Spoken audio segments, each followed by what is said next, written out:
comment vous allez? J'espère que vous allez bien et que vous avez passé une très bonne semaine. Moi, c'était un peu chargé, mais ça allait, on a survécu, on va dire. Et j'espère que vous, ça va très bien, tout se passe comme vous souhaitez. Voilà. Aujourd'hui, on est là avec un tout nouveau sujet. On va parler de quelques petits points qui peuvent comme nous faciliter la vie en tant qu'étudiant à l'étranger, vraiment. Donc, le premier point, ça va être ce que nous, en tant que, je suis plus là, mais on va dire que lorsque j'étais aux études, ce qu'on pouvait faire, ce que les proches aussi peuvent faire pour nous faciliter la tâche. Déjà, pour que on commence les cours de façon vraiment tranquille, les zen, moi je dirais que d'éviter de venir, pour une première fois, d'éviter de venir à la dernière minute pour les cours. Quand je dis dernière minute, c'est quoi? Pour les personnes qui viennent 2-3 jours avant la rentrée. C'est quelque chose qui peut vraiment, on va dire, augmenter votre stress. Je vous dirai pourquoi. Lorsque vous prenez deux personnes là, une personne qui est venue 2-3 jours avant sa rentrée comme moi, et une autre personne qui est venue comme 3 semaines, voire 1 mois avant, notre façon d'appréhender le début des cours, le début de la session, c'est très différent. Qu'est-ce que je veux dire? Parce que lorsqu'on vient, il y a beaucoup de choses à mettre en place. Il y a les rendez-vous à prendre à la banque, pour l'ouverture de notre compte. Il y a les petites choses à acheter pour la maison. Si vous avez votre maison, votre appartement, ou même si vous êtes sur le campus, il y a quand même des choses à acheter. Tout n'est pas inclus dans la chambre. Donc, il y a beaucoup de choses à faire pour le forfait téléphonique. Vraiment, c'est beaucoup de petites choses que vous allez devoir faire pour être installé. Et ça demande du temps. Même connaître où vous allez prendre votre cours, où vous pouvez retrouver la bibliothèque, les directrices de programme. Ce sont des petites choses que vous prendrez le temps de faire ça les 3 premières semaines. Et lorsque les cours vont commencer, vous allez être comme libéré de certaines choses et vous allez être ouvert à accueillir le cours. Vraiment, c'est quelque chose qui est très important. Parce que quand vous venez là, à la dernière minute, c'est que tout ce que j'ai cité, ce sont des choses que vous allez faire pendant que vous prenez les cours. Et vous êtes à temps plein, ça demande beaucoup d'heures, les études à temps plein, surtout qu'on doit s'adapter en fait au système, ça nous demande beaucoup plus d'heures. Donc, non seulement vous faites vos courses à côté parce que vous n'êtes pas bien installé, il faut bien que vous mangez, que vous preniez soin de vous, mais en plus de ça, vous avez les études, les travaux qui viennent. Donc, pendant que vous êtes en train de vous installer, il y a déjà 3-4 semaines qui passent et il vous reste 2 semaines pour les examens. Mais c'est normal que ça ne se passe pas bien.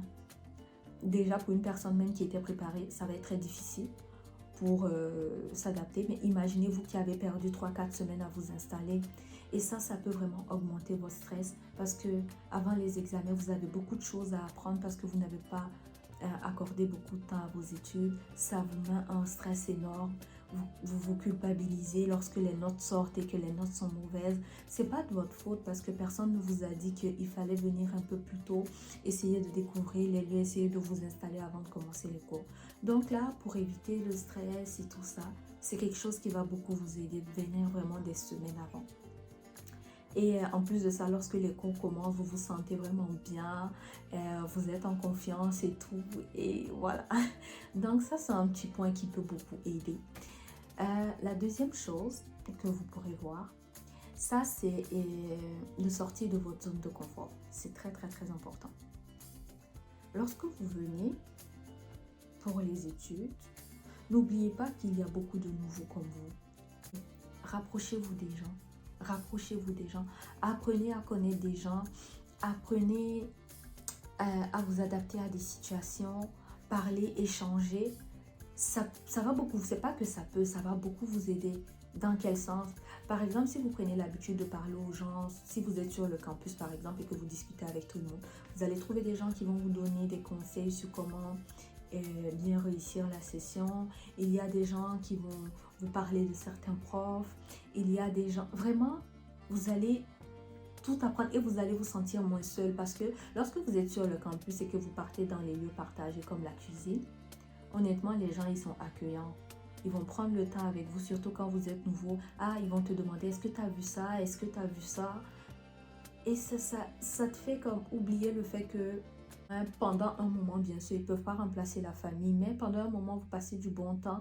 Au lieu de juste descendre, faire ta cuisine et soulever toutes tes affaires et partir dans la chambre pour t'enfermer, c'est pas ça l'idéal. Rapprochez-vous des gens. J'ai vu beaucoup qui m'ont dit, j'ai pas d'amis et j'ai du mal à faire confiance aux gens. Lorsque vous êtes à l'extérieur, oubliez cette mentalité-là de trouver des personnes à qui vous avez confiance pour vous amuser. L'amitié, là, il y en a plusieurs. Vous savez, il y a des personnes avec qui on se suit juste pour passer du bon temps. Ces personnes-là, c'est très très important de les avoir ici quand on est aux études. Ça veut dire vous déstresser. Quand vous, bien sûr, vous bossez, vous faites tout ce que vous avez à faire, mais après vous prenez du bon temps ensemble, vous vous baladez, vous découvrez des endroits, vous vous amusez. Et puis voilà, on ne vous dit pas de trouver quelqu'un à qui vous allez raconter vos problèmes de famille, c'est pas ça. C'est vraiment des gens avec qui vous allez vous amuser, vous allez comme vous couper, ben, sortir vraiment de vos papiers comme on le dit là. C'est très très très important. Il y en a, ils arrêtent de bosser, et je dis il y en a, j'étais dedans. Je suis plus dedans juste parce que je suis pas étudiante. Moi là, quand je dis j'arrête de bosser, je reste enfermée dans la chambre, je suis sur mon téléphone ou je suis sur mon ordinateur. Non, sortez. Apprenez à échanger avec les gens. Apprenez à discuter. Et aussi, il y a un truc qui est très important que je ne cesserai jamais de dire. C'est de trouver des gens des nouveaux comme vous. Pas pour prendre leur stress et mettre ça sur vous, mais qui partagent la même chose que vous. Ça va vous permettre en fait d'être, on va dire, plus doux avec vous-même. Parce que nous, on se met beaucoup de pression. Lorsqu'on vient, c'est comme si c'était un challenge. Il y a des exceptions, hein, mais on veut réussir. On ne veut pas décevoir les parents. On devient dur avec nous-mêmes. Lorsque les notes, c'est pas comme on veut. On s'en veut, on culpabilise. Non, c'est un nouveau système. C'est normal. Il faut que vous vous donnez la chance au début. Soyez indulgent envers vous-même. C'est normal que ce soit difficile au début. Donc, cette pression-là, enlevez-vous ça. Et le fait d'avoir des gens qui vivent la même chose que vous allez comprendre que ce n'est pas forcément vous le problème. C'est que ça demande un moment pour vous adapter. C'est pourquoi il faut vous rapprocher des gens parce que vous allez trouver d'autres qui vont vous dire « Ah, moi j'ai pris ce cours, il faut bosser comme ça. Ça, c'est vraiment pas important parce que ça vient pas. » Ou « J'ai eu le même prof. » Ce sont des petites choses qui peuvent vous aider. Donc, ayez des gens comme ça. Donc, il y a deux types de personnes que j'ai citées. Des gens avec qui ils aiment faire des activités et vous allez partir quelquefois avec ces personnes-là pour changer d'air. Des gens avec qui vous avez les mêmes réalités pour que vous ne soyez pas très dur avec vous et que vous vous dites c'est normal que j'ai un peu de difficulté et que ça va aller. Je ne vous dis pas de laisser les études et d'aller jouer à tout moment. C'est pas ce que je dis là. Parce qu'il faut savoir aussi choisir les gens. Il y a des personnes qui sont ici... qui sont venus parce que ce sont des boursiers. Il y a des personnes qui sont ici, qui ont de la famille ici, qui vivent avec leurs parents et qui ne payent même pas la moitié de ce que vous payez comme scolarité. Et il y a des personnes qui s'en foutent des études et voulaient juste venir à l'extérieur. Et il y a des personnes qui ont vraiment des défis à relever. Donc, il faut connaître votre histoire là. Il faut savoir ce pourquoi vous êtes venu. Donc, sachez d'où vous venez et où vous voulez partir. Maintenant, c'est juste pour les laps de temps où vous voulez prendre du temps pour vous, vous partez jouer avec ces personnes-là. Quand vous avez de la misère, ben, vous appelez quelqu'un et vous dites « Ah, vraiment, moi, le cours, je trouve ça difficile, la session. » Et la personne va vous dire ben, « Moi aussi, c'est pareil, voilà. » Et ça nous aide vraiment. Donc, ça, c'est ça, vous enfermez pas. Et ça, si vous voulez l'essayer, essayez-le. Ça, c'est même pas pour les nouveaux.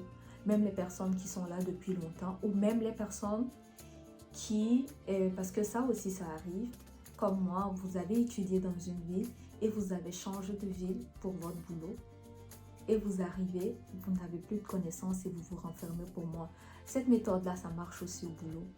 Au boulot, là, vous pouvez trouver quelqu'un avec qui vous passez du temps. vous vous invitez, vous sortez, vous partez prendre un verre, vous discutez, vous échangez. Ça vous fait passer du bon temps. C'est pas forcément votre meilleur ami, c'est pas quelqu'un à qui vous allez raconter votre passé, vous allez raconter ce que la famille a vécu, c'est pas ça. Mais c'est quelqu'un qui vous permet en fait de déstresser à certains moments, vous vous amusez, vous partagez des choses. Bien sûr, vous pouvez devenir amis, ça se peut, mais c'est pas sur commande, c'est pas que dès la première fois vous allez chercher quelqu'un, il faut d'abord que j'ai confiance en la personne pour voir si on peut être amis. Non, c'est pas ce que je vous demande. Apprenez à connaître les gens, apprenez à discuter avec les gens, ça va vous dire si vous devez juste être des copains pour passer du bon temps ensemble dehors, ou si l'amitié doit se limiter au boulot, ou bien si vous allez devenir des amis. Tant que vous n'essayez pas là, tout ne se lit pas sur le visage.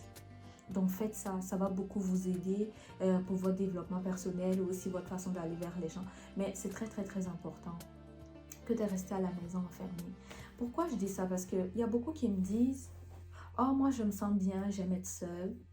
Oh, moi j'ai pris l'habitude d'être seule, je me sens bien. » Et la question que je pose, c'est, ok, quand tu es seule, qu'est-ce que tu fais? Oh non, je suis couchée toute la journée dans mon lit, j'ai pas envie de me lever, j'ai pas envie de prendre soin de moi, je me lève, je mange, je me couche. Ça, c'est pas que vous aimez être seul, vous êtes en train de déprimer. Une personne qui dit j'aime être seule, c'est une personne, même en étant seule à la maison, arrive à s'épanouir. Ça veut dire que vous vous sentez bien, vous êtes content, vous allez très très bien, vous sortez, vous faites vos activités seules, vous partez manger seul, vous partez au cinéma seul, vous faites votre shopping seul. Il n'y a pas de problème si vous êtes comme ça, là. Moi, par exemple, je suis comme ça. C'est pas que j'aime être seule, j'aime aussi être entourée, bien sûr. J'aime aussi être avec des gens. Mais c'est pour dire, je fais 95% de mon temps, je suis toute seule. Je fais mes choses toute seule. Mais c'est pas parce que je veux pas être entourée. Peut-être c'est juste que les personnes avec qui je traîne, on n'a pas les mêmes horaires. Il y en a qui sont toujours aux études et moi, je suis plus aux études. Mais moi, j'aime bien passer du temps toute seule. Mais je me sens très bien. Mais dès lors que tu te retrouves seule et que tu te sens mal, que tu commences à trop réfléchir, les larmes commencent à monter, okay, il y a un petit souci là. Il y a vraiment un petit souci, il faut revoir. Là, il y a un problème. D'accord? Et la troisième chose dedans on va parler, ça là, c'est pour les proches. J'ai dit que j'avais 2 points pour les proches. Je vais commencer avec les parents et tout ça. Je dirais au pas, s'il y a des parents qui passent par ici ou des frères et sœurs qui ont des sœurs à l'extérieur ou des frères, lorsque vous les écrivez et que vous demandez est-ce que ça va, vous ne vous limitez pas à ça. Le ça va qu'on vous donne souvent là, c'est vraiment pour répondre. Prenez le temps de creuser avec les enfants. C'est très très très important. Prenez le temps de montrer aux enfants que vous êtes là. C'est souvent très très très difficile, mais vous savez, lorsqu'on n'a pas vécu, on ne sait pas. Moi, je me rappelle là que quand j'étais au Maroc, on passait tout notre temps à dire « Oh, les gens au Canada, leurs examens, c'est que des QCM, c'est facile. » Non, nous sommes vraiment des ignorants là. L'école ici, c'est très difficile. La vie sociale, c'est très difficile. Donc, il y a beaucoup de choses qui sont comme très difficiles à supporter, ce qui fait que votre enfant se retrouve avec une pression énorme. Et pour quelqu'un qui n'a jamais bougé, qui n'a jamais quitté sa famille, vous n'imaginez pas ce que ça fait. Apprenez à discuter avec vos enfants, apprenez à échanger avec vos enfants. Il y en a qui ne parlent pas à leurs parents juste parce qu'ils n'ont pas reçu ça dans leur éducation. Il y en a qui n'en parlent pas parce qu'ils se disent que les parents ne vont pas comprendre. Et il y en a qui ne veulent juste pas inquiéter les parents. Donc, je pense que c'est à vous, en tant que parents, en tant que frère, en tant que sœur, de creuser avec ces gens-là. Comment ça se passe? Tu t'es fait des amis? Et les cours? Quel cours tu aimes le plus? Quel cours qui est plus difficile? Je pense que c'est quelque chose qui va pousser l'enfant à vous dire « Ah non, ça c'est très difficile. » Moi, j'ai toujours eu cette pression-là sur moi de décevoir mes parents, surtout mon père. Je veux toujours bien faire pour faire plaisir à mon père. J'ai toujours eu ça en moi dans les études et tout. Et je vous avoue que ma première session ici, quand j'ai vu que ça n'allait pas, parce que quand je dis ça n'allait pas du tout dans mes cours. Pas du tout, mais du tout là. Je pense qu'un jour, je vous raconterai c'est pourquoi, mais ça n'allait pas du tout pour moi. Et je passais tout mon temps à bosser, je ne voulais pas comme échouer et tout. Et à chaque fois que mon père, il se connectait sur WhatsApp, il me voyait en ligne. Demandez pas, je ne sais pas s'il me surveille, mais il me voyait en ligne. Donc souvent, il est connecté à 5 heures du matin parce qu'il fait sa prière et souvent, il ne dort pas. Souvent, il est connecté à 6 heures. Et quand il me voit connecté, ou même souvent, il est connecté à 8 heures. Fait que 8 heures là-bas, il se dit que mais il est 3 heures du matin, qu'est-ce qu'elle fait? Donc, il m'écrit, il me dit, ah, tu dors pas? Ou souvent, il m'appelle même carrément. Et je dis non, j'étais en train de bosser. J'étais en train de bosser. Et un jour, il m'a demandé, est-ce que ça va? Mais ce jour-là, moi, j'ai tout lâché parce que j'étais fatiguée. J'étais épuisée. Je lui ai dit, écoute, moi, je pense que je ne vais pas réussir là.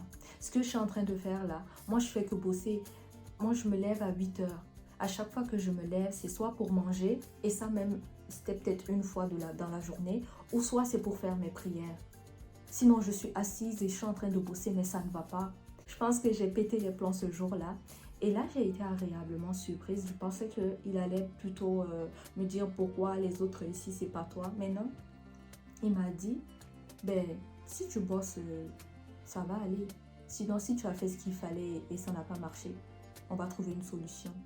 Et je vous avoue que moi, ça m'a enlevé un poids parce que venant de mon père, c'était énorme. C'était énorme d'entendre ça. Qu'il me dise si tu bosses comme il faut. Mais je pense qu'il avait juste remarqué parce que ça faisait un bon moment où il me voyait vraiment connectée. Et comme je disais, il m'appelait, on parlait, il me voit, je bosse et je dis ben, je vais dormir.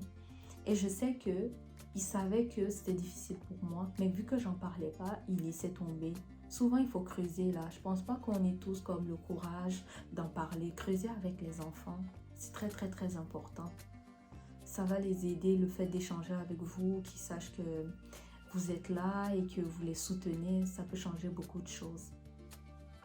Donc les parents, s'il vous plaît, les frères et sœurs, ce que je dis là, c'est à prendre avec des pincettes, bien sûr. Il y a des gens qui s'en sortent très bien. Je ne dis pas que tout le monde vit la même chose. Hein. Il y a des gens qui s'en sortent vraiment très bien. Et alhamdoulilah pour ces personnes-là, mais il y en a, c'est plus ou moins difficile. Et l'autre type de proche dont je vais parler, ça, j'avais jamais pensé à ça jusqu'à ce que je discute avec une jeune fille. Vous allez trouver ça incroyable. Cette jeune fille-là, je ne vous dirai pas dans quelles conditions on est allé sur cette discussion-là. Mais on était comme en train de parler et je lui ai posé la question pourquoi elle faisait des économies et tout ça. Elle m'a dit que oui, c'est pour rentrer voir ses parents, que ça faisait 4 ans. 4 ou 3 ans qu'elle n'avait pas vu ses parents. Et je lui ai dit, ok, l'argent c'est pour le billet et blablabla. Elle me dit oui. L'argent c'est pour m'acheter le billet. J'ai déjà eu cet argent-là depuis 2 ans pour le billet. Mais il me faut plus d'argent parce que mes tantes me demandent des cadeaux et mes cousines aussi me demandent des cadeaux et que quand je vais rentrer, je dois aussi leur donner de l'argent. Arrêtez ça. Pour de vrai, les gens qui sont là-bas, pas à l'extérieur, j'allais dire à l'extérieur, mais qui sont au pays, il faut que vous arrêtez ça. Moi, quand elle m'a dit ça, j'étais outrée, j'étais comme, pardon. Et je dis, t'as pas envie de voir tes parents? Et elle était là. Et elle me dit, si je veux voir mes parents, en plus ils prennent de l'âge, j'ai vraiment hâte de les voir, mais je ne peux pas rentrer parce qu'il me faut des cadeaux pour tout le monde, pour mes tantes et mes cousines, et aussi l'argent qu'ils me demandent quand je rentre, il faut que je donne ça. En fait, j'ai regardé cette jeune fille, je dis cette jeune fille, il n'y a pas grande différence, mais moi je l'ai prise comme un bébé là, et j'étais très triste pour elle.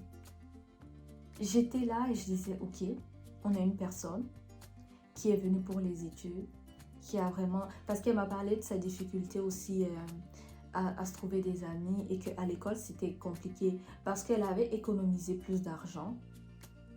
Mais à une session, elle n'a pas pu travailler parce que les cours étaient très difficiles. Donc, vu qu'elle n'a pas pu travailler, elle est en train de rattraper ça. Mais ce n'est pas pour le billet ou pour les parents, c'est pour les cadeaux. Arrêtez. En fait, vous augmentez le stress des gens ici. Lorsqu'on vient au pays, le cadeau, c'est pas une obligation. On vous donne des cadeaux parce on veut vous donner des cadeaux. Mais arrêtez de mettre cette pression-là. Il y a des gens qui n'ont pas le caractère de vous dire non, je peux pas te donner de cadeau ou j'ai pas l'argent pour. Moi, je le dis. Quand on me demande là, je dis, ah, il n'y avait pas assez d'argent. Vous-même, vous savez que vous êtes nombreux ici. Souvent, ben, moi, c'est une grande famille. Je dis, ah, j'ai acheté pour les tout petits, tu vois, les neveux et tout ça. Je dis, j'ai acheté pour eux, mais je n'ai pas assez d'argent pour acheter pour tout le monde. Arrêtez de vous mettre là. Vous avez quelqu'un qui a du mal à valider ses cours, mais qui est en train de se taper des jobs, pas parce que la personne en a besoin, mais parce que vous êtes en train de demander des cadeaux et de l'argent. Mais je parle dans les deux sens. Hein. Les gens ici au Canada, que ce soit aux États-Unis ou en France, arrêtez déjà de vous mettre une pression, trouver de l'argent pour pouvoir montrer aux gens ou donner aux gens ce que vous n'avez pas. Ça ne sert à rien. Apprenez à dire la vérité aux gens, ça va vous enlever beaucoup de pression, beaucoup de stress sur vous. Arrêtez. Quand vous n'avez pas, vous n'avez pas. Vous êtes venu pour les études. Hein. C'est pas qu'il y a une famille qui a cotisé pour vous emmener, pour que vous travailliez pour envoyer en Afrique. Donc, apprenez à dire aux gens, ah, mais cette fois-ci, j'ai pas pu acheter de cadeau parce que j'avais pas d'argent. Moi, je pense pas qu'en disant ça, là, il y a deux cas. Soit on vous croit, soit on vous croit pas. Et quand on vous croit pas, c'est pas grave. Je pense pas qu'il y ait un papa ou une maman qui va se plaindre parce que vous n'avez pas amené les cadeaux. Les tantes et les cousines, et oui, je sais, il y en a toujours qui vont dire, oh oui, elle est partie, même un cadeau, elle n'a pas pu amener. Dites aux gens que vous n'avez pas d'argent et que vous êtes venus pour les études.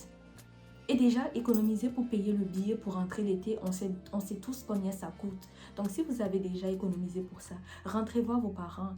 Parce que cette petite, elle était comme consciente du fait que tout peut basculer du jour au lendemain, on peut perdre sa famille, on peut faire ça. Et j'étais bien contente de voir qu'elle voulait rentrer. Mais la raison qui la retenait ici, c'est ça que j'ai pas compris. Donc, s'il vous plaît, il y a assez de stress avec les études, avec l'intégration, la vie sociale et tout. Arrêtez de mettre la pression sur les gens. Je sais que c'est aux personnes de dire non, je peux pas ou j'en ai pas. Mais il y en a qui n'ont pas qui ont pas cette force-là, qui n'ont pas la capacité de vous dire ça, qui ne peuvent pas vous le dire parce que soit ils vous respectent trop, mais je trouve pas que ce soit un manque de respect de dire à une personne que vous n'en avez pas. Personnellement, je trouve pas. Donc là, ça, ce sont les deux choses que je disais en fait pour les proches. Donc pour les parents déjà, c'est vraiment la communication et la présence, vraiment. Et pour les proches, là, c'est arrêter de mettre la pression pour dire « Ah, mais toi, tu es au Canada, tu peux pas faire ça, toi, tu es ici. » Non, les cadeaux, il faut arrêter ça. Ou demander à une personne, quand tu vas venir, tu vas me donner de l'argent. Non, je pense qu'il faudrait commencer à demander à la personne comment ça se passe pour les études, attendre que la personne travaille, voir la situation de la personne. Et si vous souhaitez, vous venez demander. Mais pour les étudiants, c'est pas le moment. Et même pour les travailleurs, je ne suis pas d'accord avec, mais on va encore dire, ça va. Mais pour les étudiants, j'étais vraiment mal pour elle. J'étais vraiment mal d'entendre ça. Et je vois que c'est une certaine pression qu'elle a. Parce qu'il faut qu'elle travaille étant aux études, il faut qu'elle valide ses cours. Donc, s'il vous plaît. Donc, ce sont ces trois petites choses-là. Je voulais qu'on discute de ça aujourd'hui pour commencer. Donc, si vous avez des questions ou encore une fois des sujets, n'hésitez pas, les commentaires ou les réseaux sociaux. On pourra passer par là. Mais ça, c'était tout pour aujourd'hui. Donc, merci à vous. Prenez soin de vous et je vous souhaite... je ne sais pas si ça va être le week-end, mais bon week-end à vous, sinon bon début de semaine. Prenez soin de vous. Bye!